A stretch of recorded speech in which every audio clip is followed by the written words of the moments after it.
பல பேர் நினைக்கிறாங்க பெரியார் படிக்காதவர், பெரியார் மேலெழுந்த வாரியா பேசுவார்னு. அந்த முண்டங்களுக்கு நான் தெளிவா சொல்றேன், கோபமான வார்த்தையை சொல்லல. ஏன்னா தலைக்கு மேல ஒண்ணும் இல்லைன்னா முண்டம் தான், அதுல ஒரு சந்தேகமே இல்லை. தலை இருந்து பயன் இல்லை. ஆகவேதான் அவர்களுக்கு சொல்றோம், அறிவு முண்டங்களுக்கு சொல்லுகிறோம். சீதையை வர்ணிக்கிறார் கம்பர். அப்படி வர்ணிக்கும் போது அயோத்தி மாந்தர் மற்றவர்களெல்லாம் பேசும்போது அவங்களுக்கு ஒரு சந்தேகம் வருது, அவங்களுக்கு இடை இருக்கோ இல்லையோ. இதெல்லாம் புலவர்கள் அந்த காலத்துல பாடுற பாட்டு. அந்த இடை இருக்குங்கிற சில பேர் இல்லைங்கிறான். அது எப்படின்னா, கடவுள் இருக்குன்னு சில பேரு, கடவுள் இல்லைன்னு சில பேர் எப்படி சொல்றார்களோ அதே மாதிரி சீதைக்கு மேல இந்த சந்தேகம் வந்து கம்பர் பாடி இருக்கார். கம்பராமாயணத்திலேயே நாத்திகம் உள்ள பூந்திருக்கு. அந்த காலத்திலேயே கடவுள் இல்லைன்னு சொல்றவருக்கு அண்ணாது இடையே சொல்றார். கடவுளை எங்க கொண்டு போய் கம்பன் வச்சான்னா சீதையினுடைய இடையிலே கொண்டு வந்து வச்சான். இந்த பாட்டு பெரியார் கோட் பண்ணி இருக்கார். அப்ப பெரியார் எவ்வளவு ஆய்வு செய்தவர் கம்பராமாயணத்தில் என்பதை புரிந்து கொள்ள வேண்டும். இன்றைக்கு மோடி அறிவித்திருக்கிறாரு. இவர் என்ன சொன்னார்? ஜாதிவாரி கணக்கெடுப்பு கேட்கிறவர்கள் யார் என்று கேட்டால் அர்பன் நக்சல்கள். புது வார்த்தை, அர்பன் நக்சல்கள், நகர்ப்புற நக்சல்கள் அப்படின்னு வார்த்தை சொன்னார். இன்னைக்கு முதல் நகர்ப்புற நக்சல் யார் இருக்கிறாங்கன்னா அங்கதான் இருக்காங்க. ஜாதிவாரி கணக்கெடுப்பை வரவேற்கிறோம். வரவேற்க நேரத்தில் கால வரையறை செய்வதுடன், ஏன்னா மோடி அறிவிப்பார், கால வரவரை இருக்காது. இந்த மகளிருக்கு 33% கூட நிறைவேற்றினாங்க, ஆனா இன்னும் நடைமுறையில வரல. ஆகவேதான் கால வரையறை செய்ய வேண்டும். ஒரே ஒரு வேண்டுகோள், தயவுசெய்து எங்களை மாதிரி இருக்கிறவங்க வாழும் பெரியார் சொல்லாதீங்க. பெரியார் எப்பவுமே வாழ்றவர், அவர் எப்பவும் வாழ்றவர், இறந்தால அடுத்தவங்களை சொல்றதுக்கு. எனவேதான் வாழும் பெரியார், வாழும் கலைஞர், வாழும் அண்ணா என்று இன்னொருவரை சொல்ல வேண்டிய அவசியம் இல்லை. அண்ணா எப்பவும் வாழ்வார், கலைஞர் எப்பவும் வாழ்வார், பெரியார் எப்பவும் வாழ்கிறார். ஆகவேதான் அவங்க வாழும்போது இன்னொருத்தர் போட்டியா வர வேண்டிய அவசியம் இல்ல. நாங்கள் எல்லாம் பெரியாரின் மாணவர்கள். மிகுந்த எழுச்சியோடு 42ஆம் ஆண்டு நடக்கக்கூடிய புரட்சி கவிஞர் விழா, தமிழர் கலை பண்பாட்டு புரட்சி விழா, அதே நேரத்தில் கூடுதலாக நமக்கு மகிழ்ச்சியை இந்த ஆண்டு தருகின்ற ஒரு சிறப்பு, இது 135வது ஆண்டு புரட்சி கவிஞருக்கு பிறந்த நாள் ஆண்டு. வேறு எந்த ஆண்டிலும் இல்லாத ஒரு மகிழ்ச்சி உலக தமிழர்கள் மத்தியிலே ஏற்படுகின்ற பெரும் உவகை என்ன என்று சொன்னால், ஒரு சிறப்பு இந்த ஆண்டுக்குத்தான் உண்டு. 42 ஆண்டுகளாக நாம் கொண்டாடி வற்புறுத்தி கலைஞர் போன்றவர்களெல்லாம் அதிலே கலந்து கொண்ட ஏற்பாடு கூட இன்றைக்கும் புரட்சி கவிஞர் தேவைப்படுகிறார். தமிழ் பாதுகாப்பு அரணாக இன்றைக்கு ஒரு ஆட்சி, திராவிட மாடல் ஆட்சி இங்கே இருக்கிற காரணத்தால் நம்முடைய கோரிக்கைகளை எந்த போராட்டமும் இல்லாமல் கேட்டதை விட ஒருபடி கூடுதலாக கொடுக்கக்கூடிய ஒரு நல்ல முதலமைச்சர், திராவிட நாயகன் இன்றைக்கு நமக்கு கிடைத்திருக்கிற காரணத்தாலே இந்த விழாவிற்கு ஒரு தனி சிறப்பு என்னவென்று சொன்னால், அவருக்கு நன்றி செலுத்துகின்ற விழா இந்த விழா. இது புரட்சி கவிஞர் கலை பண்பாட்டு புரட்சி விழா மட்டுமல்ல, 42வது ஆண்டிலே அவருடைய 135வது பிறந்தநாள் விழா ஆண்டிலே நன்றி சொல்ல தமிழ் வார விழா, முதலமைச்சருக்கு பாராட்டு. இது ஒரு சிறப்பு. அதைவிட இன்னும் சிறப்பு, இன்றைக்கு மே 2ஆம் நாள். இந்த மே 2ஆம் நாள் தான் முதல் குடியரசு ஏடு வெளியே வந்த முதல் ஆண்டு. 100 ஆண்டு ஆகிறது. இந்த 100 ஆண்டு ஆன நிலையிலே அதனுடைய பிள்ளைகளெல்லாம் நாம் அமர்ந்திருக்கிறோம். அவரால் முதுகெலும்பு பெற்றவர்களெல்லாம் எத்தனை பேர் நம்மோடு இருக்கிறார்கள் என்பது முக்கியமல்ல, இருக்கிறவர்கள் முதுகெலும்போடு இருக்கிறார்கள் என்பதுதான் மிக முக்கியம். அப்படிப்பட்ட ஒரு அருமையான இந்த விழாவிற்கு இன்னொரு சிறப்பு, நம்முடைய இதை தொடக்கி வைத்தவர் யார் என்று சொன்னால், நம்முடைய ஒப்பற்ற ஊருணி ஊருணி நீரிழந்தற்றவாம் பேரறிவாளன் திரு என்று சொன்னார். திரு என்பதற்கு அறிவு செல்வமும் கூட. அப்படிப்பட்ட வகையில் நம்முடைய ஜெகத் ரட்சகன் அவர்கள் ஒப்பற்ற ஒரு மா மேதை. அவர் ஆய்வு செய்து டாக்டரேட் வாங்கியவர், மிக முக்கியமானவர். அது மட்டுமல்ல, வறுமை என்ன என்பதை புரிந்து இன்றைக்கு வந்த வளமையை வறுமையை போக்குவதற்கு எத்தனை பேருக்கு விளம்பரம் இல்லாமல் உதவி செய்ய முடியுமோ அத்துணையும் செய்யக்கூடிய விளம்பரம் விரியாத ஒரு ஒப்பற்ற ஒரு மாபெரும் தோழர். அவர் கட்சி பார்ப்பதில்லை, ஏன் கொள்கை கூட பார்ப்பதில்லை. பல நேரங்களிலே மனித நேயத்தை தான் பார்க்கிறார். மானிடப்பற்று எப்படி மிக முக்கியம். எனவே புரட்சி கவிஞராக இருந்தாலும், தந்தை பெரியார் அவர்களாக இருந்தாலும், திராவிட இயக்கமாக இருந்தாலும், முதலமைச்சர் அவர்களாக இருந்தாலும், பல நேரங்களிலே அவர்களுக்கு ஒரே அளவுகோல் கட்சி அல்ல, அல்லது கொள்கையையும் தாண்டி மானிடப்பற்று. அந்த மானிடப்பற்று காரணமாக இன்றைக்கு வந்து இவ்வளவு நேரம் அமர்ந்திருக்கிறார்கள். அதுவே பெரிய வியப்பது. பொதுவாக இவரை படம் பிடிப்பது ஈஸி வந்திருக்கிற நேரத்தில், ஆனால் இவரை பிடிப்பது எளிதல்ல. அதுதான் மிக முக்கியம். அவரை தொலைபேசியிலே பிடிப்பது கூட அவர் எளிதல்ல. நாங்கள் பக்கத்து வீட்டுக்காரர்கள், ஆனால் பக்கத்து வீட்டுக்காரர்களுக்கே பெரிய கடினம். அதுதான் மிக முக்கியம். ஏனென்றால் எந்த நேரமும் உழைப்பு உழைப்பு உழைப்பு என்று திராவிடர் இயக்கத்திற்கு அவர் கிடைத்த ஒரு அற்புதமான ஒரு பெரிய வள்ளல் என்று சொல்லலாம், கொள்கையாளர் என்று சொல்லலாம். மிகுந்த அடக்கத்தோடு இருக்கக்கூடியவர். அப்படிப்பட்டவரை எல்லாம் கொஞ்சம் ஆட்டி அசைத்து பார்த்தால் திராவிட இயக்கம் கொஞ்சம் அசையுமோ ஒடுக்குமோ என்று ஆதிக்க சக்திகள் தங்கள் கையிலே இருக்கிற திரிசூலங்களை எல்லாம் பயன்படுத்தி பார்க்கிறார்கள். எந்த சூலமும் இவரிடத்தில் நடக்காது. இவர் சூலங்கள் இருந்த இடத்தை எல்லாம் தாண்டி தான் இந்த இடத்துல வந்து உட்கார்ந்திருக்கிறார். அப்படிப்பட்டவர் இன்றைக்கு சிறப்பான ஒரு உரையை இங்கே நிகழ்த்தி இருக்கிறார். அவருக்கு பாராட்டு, நன்றி. இன்னொரு வேண்டுகோளும் கூட, கம்பன் புகழ்வாடி கன்னித்தமிழையெல்லாம் நீங்கள் நிறைய செய்திருக்கிறீர்கள். கம்பனுக்கும் நமக்கும் எங்களுக்கும் பெரியாருக்கும் ஒன்றும் பெரிய வெறுப்பு கிடையாது. வெறுப்பு அரசியல் அல்ல. அண்ணா கம்பரசம் எழுதினார் என்றால் கம்பன் மீது உள்ள வெறுப்பு அல்ல, மாறாக கம்பனுடைய ஆற்றல் சிறப்பானதாக இருக்கலாம். ஆனால் எழுதின பாட்டு இருக்கு பாருங்க, அது சுயமரியாதைக்கு கேடு. கரியவாளினும் கண்ணுதலாளினும் பெரிய அந்தனர் போரி. இன்னும் பெரிய முக்கியமா 3 கடவுள்கள் கூட முக்கியமே இல்லை, அல்லது உண்மை சத்தியம் இருக்கு, அது முக்கியம் அல்ல. எனக்கு தெரியும் அவருக்கு முழு பாட்டு அவர் அப்படியே ஒப்புப்பார். 4000 திவிய வந்தவன் நடமாட 4000 பொருந்தியம். அவர் என்றைக்கும் ஆழ்வார் என்றே கலைஞர் அவர்களாலே அறிவிக்கப்பட்டு அழைக்கப்படக்கூடியவர். ஆனால் மற்றவர்களுக்கு ஆழ்வார் அங்கே, இவர்கள் எல்லோருடைய உள்ளத்தையும் ஆழ்வார். அதுதான் மிக முக்கியம். அப்படிப்பட்ட ஒரு அருமை சகோதரர் அவர். அவர் இன்றைக்கு அழைத்த உடனே வந்தார். இந்த ஆண்டு இந்த விழாவில் முரசொலியிலே ஒரு பக்கம் முழுதும் எழுதினார். விடுதலையிலும் அதை எடுத்து நேற்று கூட போட்டிருக்கிறோம். அற்புதமான கவிதை. அது மட்டுமல்ல, எதை செய்தாலும் செறிவோடு செய்ய வேண்டும் என்பதற்கு அடையாளம் அவருடைய உரை, தயாரிக்கப்பட்ட உரை. அவர் நினைச்சா எவ்வளவு நேரம் வேணாலும் பேச ஆரம்பிச்சாருன்னா கவிதைகள் அது பாட்டு கொட்டிக்கிட்டே இருப்பார். அதெல்லாம் இங்கே செய்யலை பொறாமை.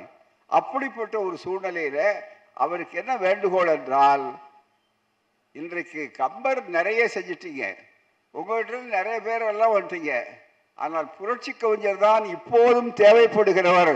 எனவே புரட்சி கவிஞருக்கு ஒரு வாரம் தமிழ் உலக வாரம் என்று இன்றைக்கு திராவிட இயக்கத்து முதல்வர் அறிவித்திருக்கிறார். அதை தொடர்ந்து நீங்கள் உங்களுடைய முன்னெடுப்புகளை செய்தால் உலகம் முழுவதும் இந்த பணி மிகப்பெரியாக இருக்க வேண்டும். எனவே புரட்சி கவிஞருடைய உலக பேரவை தலைவராக நீங்கள் இருக்க தகுதி பெற்றவர்கள். எனவே ஒவ்வொரு ஆண்டும் சிறப்பாக வர வேண்டும். கம்பன் மீது என்ன கோபம்? நான் தான் சொன்னேன். மிக முக்கியமாக அவருடைய ஆற்றலை பற்றி சொல்லும்போது, பெரியாருக்கு கம்பன் படிக்காம ஏதோ சொல்றாரு, அண்ணாவெல்லாம் படிக்கலன்னு யாரும் சொல்ல முடியாது. பெரியார் எப்போ எங்களை மாதிரி இருக்கிறவர்கள், இவர்கள் மாதிரி இருக்கிறவர்கள் எல்லாம் இளைஞர்களாக குழந்தைகளாக இருந்த காலத்தில் பெரியார் கம்பன் ஆராய்ச்சியை சொல்லியிருக்காரு.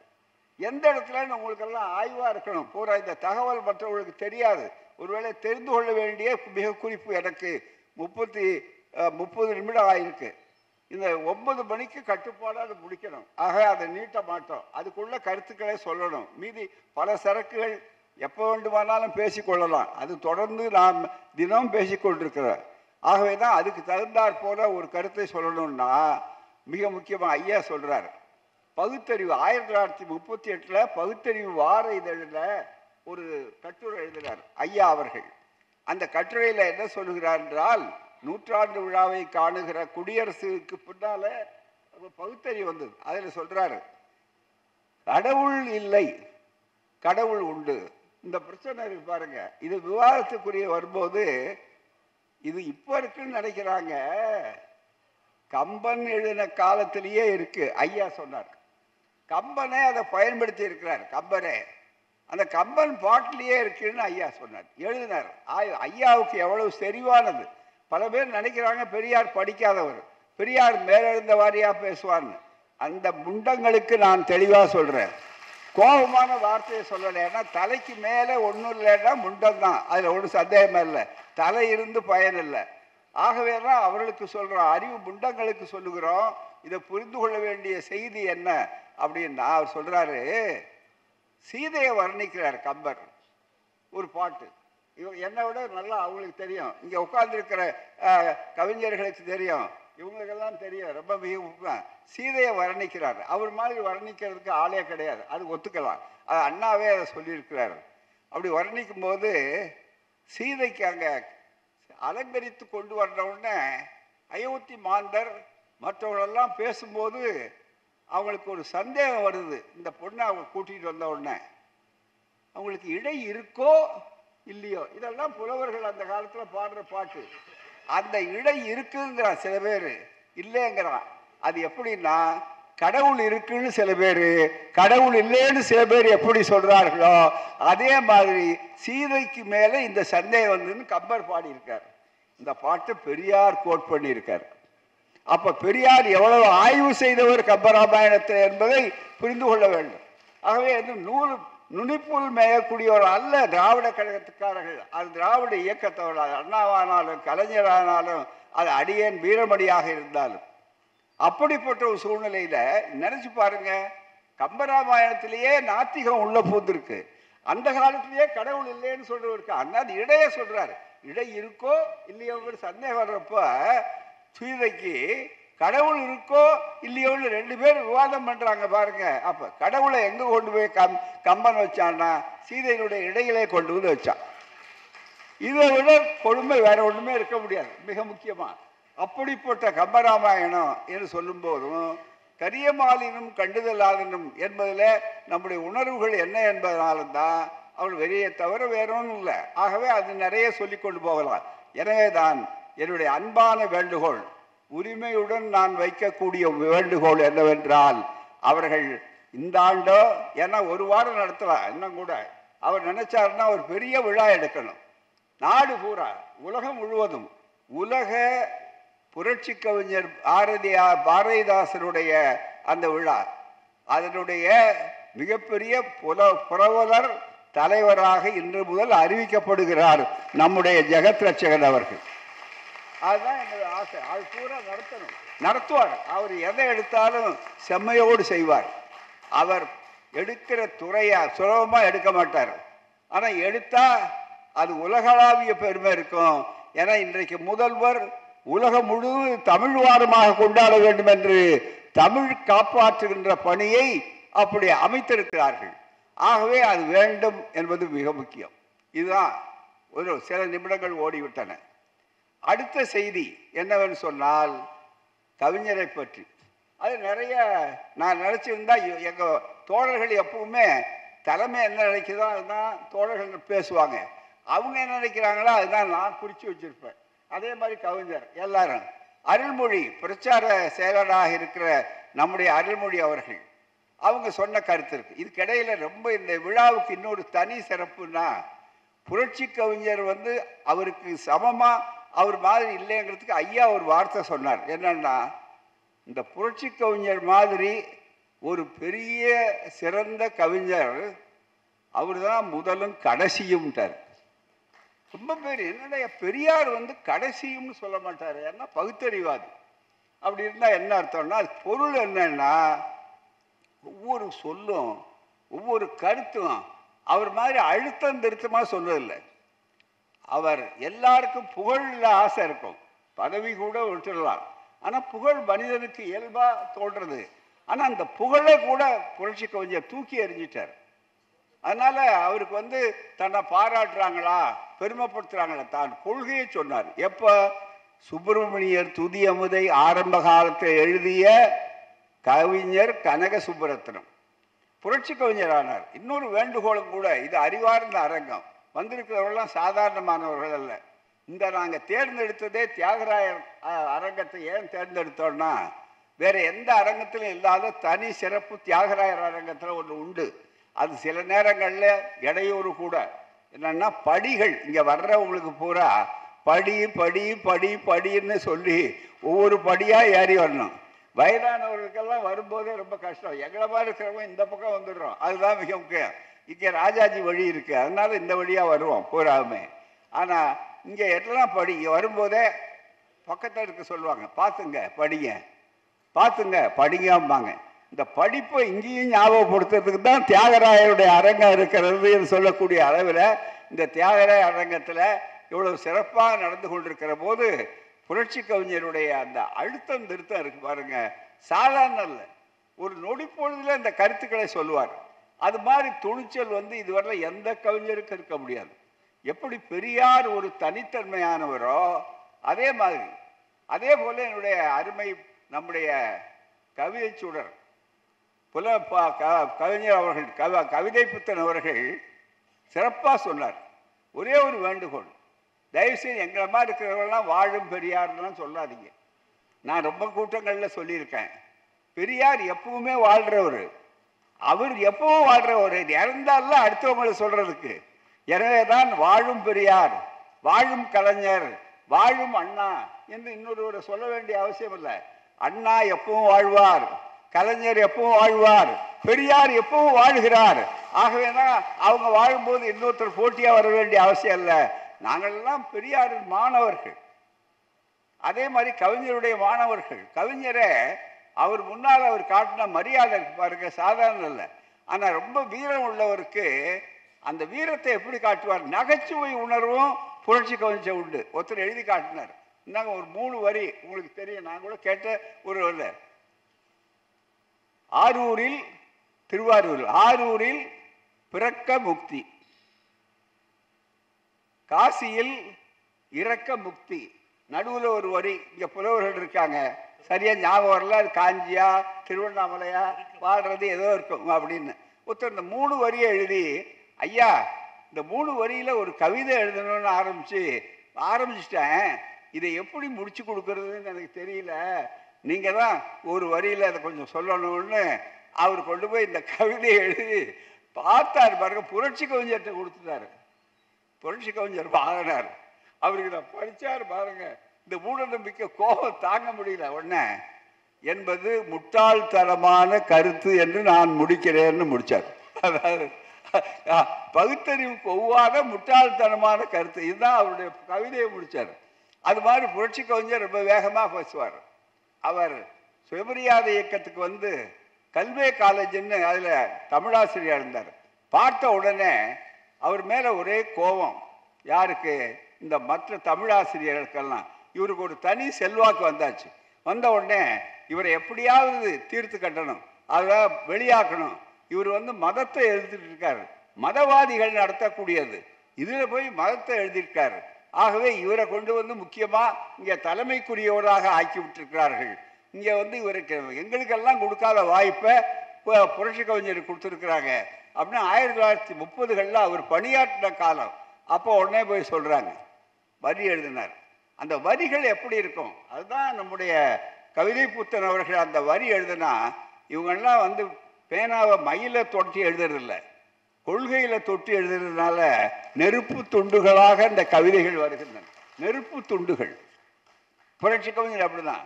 வறியோர்க்கெல்லாம் கல்வியின் வாழை, முதல் வரி. வறியோர்க்கெல்லாம் ஆண்டு விழா நடக்குது, பாதிரிமார்கள் வந்திருக்கிறாங்க, இந்த கல்லூரி பாதிரிமார்கள் கல்லூரி. அப்படி இருக்கும்போது புரட்சி கவிஞர் அதில் பணியாற்றவர் எழுதுகிறார், வறியோர்க்கெல்லாம் கல்வியின் வாடை, வரவிடவில்லை மத குருக்களின் மேடையினர். எல்லாரும் சரி, இவர் நல்லா மாட்டிக்கிட்டார் போட்டிருக்கு. அங்கே பிரெஞ்சு பாதிரியார் இருக்கார், ஆனால் பிரெஞ்சு மொழி தெரிஞ்சவர், அவர் தமிழும் தெரிஞ்சிருக்கிறார். அவரு கோபப்படுவார்னு நினச்சிக்கிட்டு இருக்காங்க. உடனே அதை நிறுத்தினார். வறியோர்க்கெல்லாம் கல்வியின் வாடை, வரவிடவில்லை மத குருக்களின் மேடை அப்படின்ன உடனே அவர் நம்ம நாவலர் கூட சொல்லும் போது அடிக்கடி சொல்லுவார், அதை கோந்தினியேன்றாரா. யாரு? அந்த கவர்னர் வந்து உட்கார்ந்துக்கிட்ட. மற்றது கோந்தினியேன்னா பிரெஞ்சு மொழியில் தொடருங்கள், மேலும் தொடருங்கள். இவர் 2 வரியோடு நிறுத்தினார், மேலும் தொடருங்கன்றார். பொதுவாக பிரெஞ்சு மொழியில் கோந்தினியேன்னா நீங்கள் வேற ஏதோ பிரெஞ்சு ரொம்ப கஷ்டம்னு நினைக்காதீங்க. கண்டினியூன்னு சொல்கிறதுல சில வார்த்தைகளை வந்து சைலண்ட் ஆக்கிடுங்க. சைலண்ட் ஆகினாலே பிரெஞ்சு வந்துடும். இப்போ கண்டினியூன்னு சொல்கிறப்போ கோந்தரியே கண்டினியூ அப்படின்னு. ஹாஸ்பிட்டலுங்கிறது என்ன பண்ணுவாங்கன்னா, ஹொப்பித்தாலுக்கு போயிட்டு வந்தீங்களாம்பாங்க. ஆமாம், ஹொப்பித்தாலுங்கிறது ஹாஸ்பிட்டல் எழுதிட்டு சில எழுத்துக்கள் சைலண்ட் ஆக்குனீங்கன்னா பிரெஞ்சு ஆயிடும். அதுதான் மிக முக்கியம்.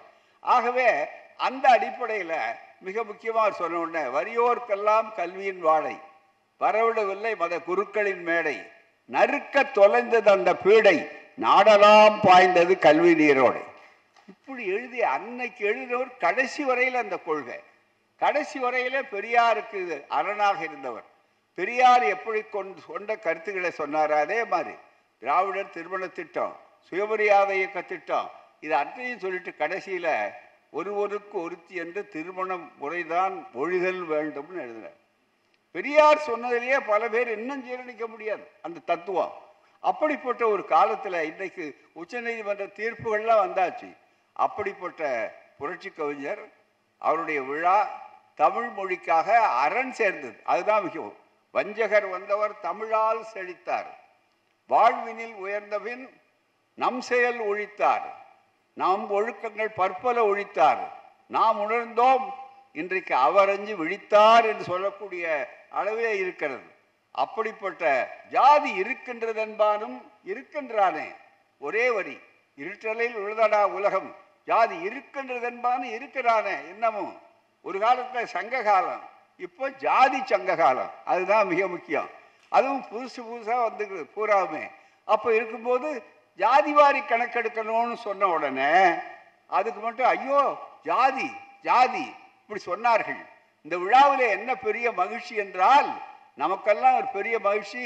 திராவிட இயக்கம் அன்று முதல் இன்று வரையிலே திராவிட முன்னேற்ற கழகம் தொடர்ந்து வற்புறுத்தி கொண்டு வந்த ஒரு செய்தி ஜாதிவாரி கணக்கெடுப்பு.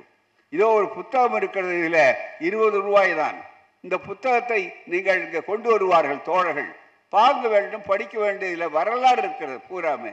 இன்றைக்கு என்ன பண்ணாங்க, மிக முக்கியமாக இன்றைக்கு ஒரு ஆங்கில நாளேட்டில் தலையங்கம், அந்த தலையங்கத்தில் அவர் எழுதினார். இதே இன்றைக்கு மோடி அறிவித்திருக்கிறாரு. இவர் என்ன சொன்னார், இந்த சாதிவாரி கணக்கெடுப்பு கேட்கிறவர்கள்லாம் யார் என்று கேட்டால் அர்பன் நக்சல்கள். புது வார்த்தை, அர்பன் நக்சல்கள், நகர்ப்புற நக்சல்கள் அப்படின்னு வார்த்தை சொன்னார். இன்னைக்கு முதல் நகர்ப்புற நக்சல் யார் இருக்கிறாங்கன்னா அங்கதான் இருக்காங்க. என்றாலும் பரவாயில்ல, நாங்க வரவேற்கிறோம். இதுதான் மிக முக்கியம்.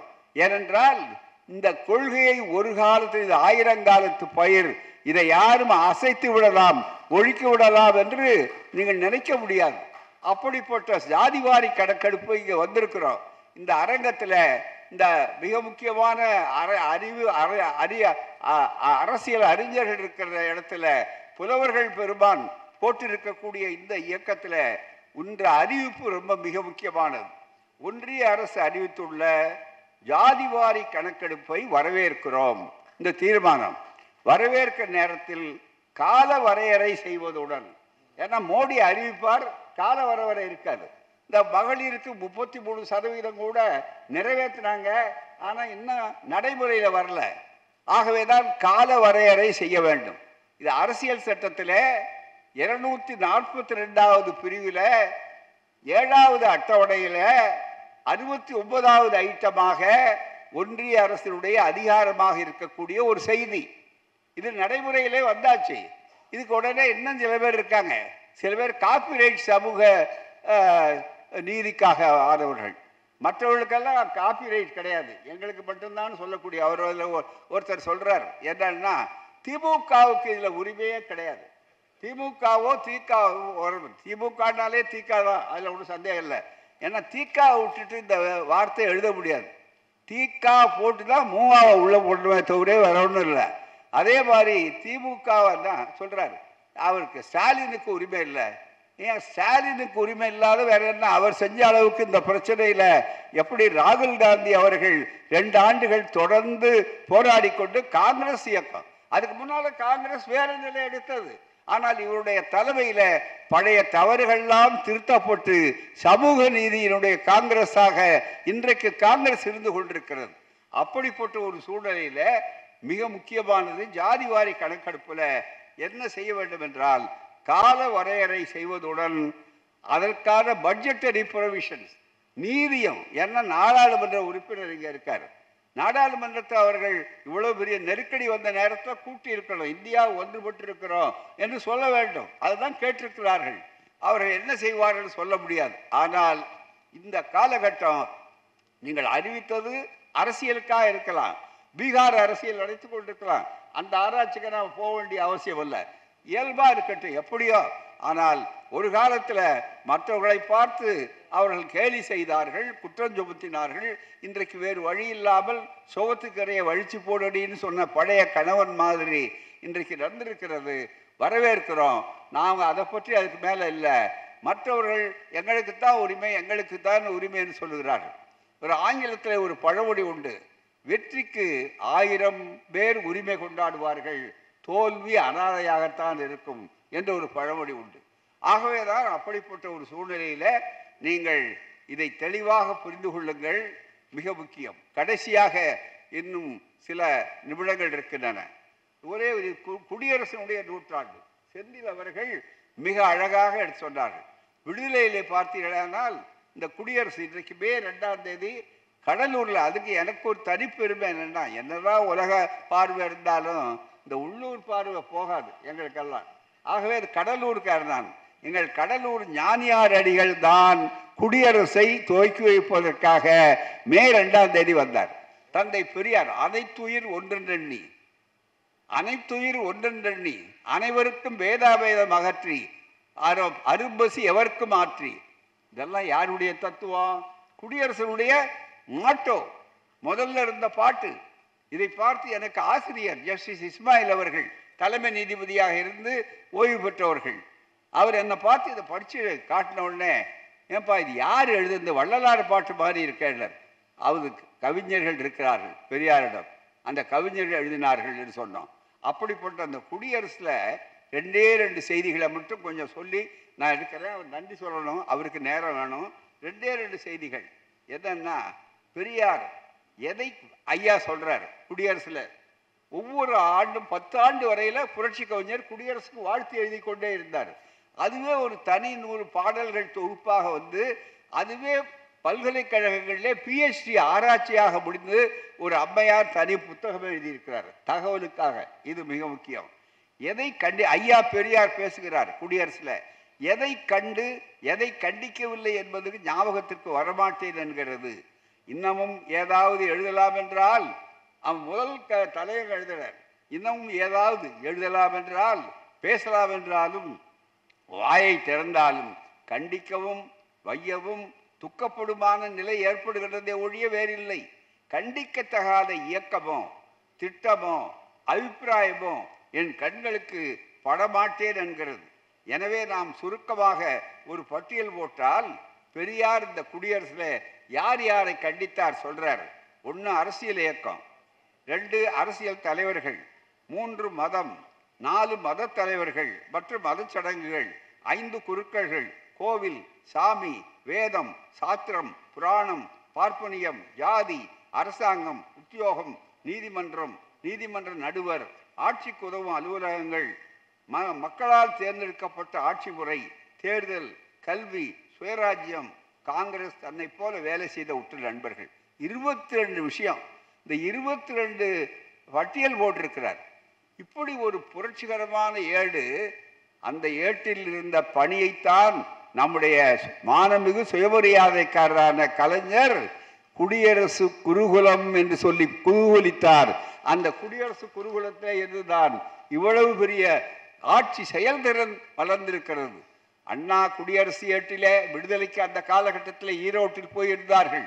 இதெல்லாம் திராவிட இயக்கத்தினுடைய ஒப்பற்ற வரலாறு. இன்னும் சொல்லுவதற்கு ஏராளம் இருக்கிறது. என்றாலும் நேரம் நெருங்கிவிட்டது. கட்டுப்பாட்டை மீறக்கூடாது. ஆகவே இதோடு வந்திருக்கிற உங்கள் அனைவருக்கும் நன்றி செலுத்தி, நம்முடைய இந்த திட்டம் இன்றைக்கு ரொம்ப மகிழ்ச்சி. என்னன்னா, இன்னைக்கு அவர் வரும்போது ஜெகத்லட்சுமி எம்பியா வந்தார், கொள்கை பரப்பு செயலாளராக வந்தார், கல்வி நிலையங்களுடைய காப்பாளராகவும் நிரந்தர அமைப்பாளராகவும் ஏற்பாட்டாளராகவும் நிறுவனராகவும் வந்தார்கள். திரும்பி இந்த நேரத்தில் போகும்போது உலக புரட்சி கவிஞர் விழாவினுடைய மிகப்பெரிய ஒரு தலைவராக இன்றைக்கு அமைக்கப்பட்டு இந்த விழாக்கள் உலகம் முழுவதும் நடப்பதற்கு அவர் எங்களை போன்றவர். ஏன்னா எங்களுடைய வயது கூடிட்டு இருக்கு, எங்களுக்கு உற்சாகம் இருக்கு. இருந்தாலும் வயதுக்குரிய கோளாறுகள் உறுப்புகள் இருக்கும். ஆனாலும் இவர்களை போன்றவர்கள் முன்னெடுத்து நல்லவற்றை ஒப்படைக்கணுன்றோம். இன்னைக்கு ஒப்படைத்திருக்கிறோம். முன்னேற்றுங்கள், வேகமாக செல்லுங்கள். புரட்சி கவிஞர் மூலமாக தமிழ் ஒளி உலகமெல்லாம் பரவட்டும். எனவே உலகலாம் என்று எடுத்த அடி இருக்கிறத, அது இன்றைக்கு நாங்கள் உலகலாம் என்று நாங்கள் அடி எடுத்துக் கொடுக்கிறோம். நாங்கள் சேக்கிழார்கள் கிடையாது, ஆனால் செயல்கிழார்கள். ஆகவேதான் அதை செய்யுங்கள். நன்றி, வணக்கம். வாழ்க புரட்சி கவிஞர், வளர்க திராவிடம் வெல்லட்டும் முதல்வர். அவருடைய பணிகளுக்கு என்றும் துணையாக இருப்போம். நன்றி, வணக்கம்.